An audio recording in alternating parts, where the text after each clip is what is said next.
துண்டிக்கப்பட்ட உறவுக்கு உயிர் கொடுக்கவே தேவகுமாரனாகிய இயேசு கிறிஸ்து வெளிப்பட்டார்.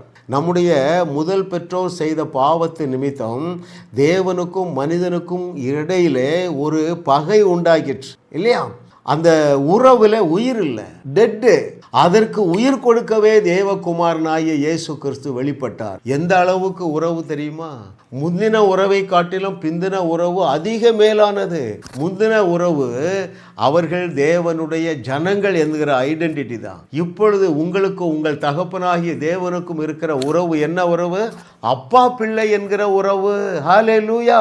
நாம் இப்பொழுது அவருடைய குடும்பத்திலே அங்கத்தினர்களாக இருக்கிறதுனால நம்முடைய மூத்த சகோதரனாகிய இயேசு கிறிஸ்துவுக்கு என்னென்ன சுதந்திரம் எல்லாம் உண்டோ, எந்தெந்த வாய்ப்புகள் எல்லாம் உண்டோ, அவை எல்லாமே நமக்கு சொந்தமாயிற்று என்பதை அறிந்து கொள்ள எங்கள் செய்திகளை கேளுங்கள்.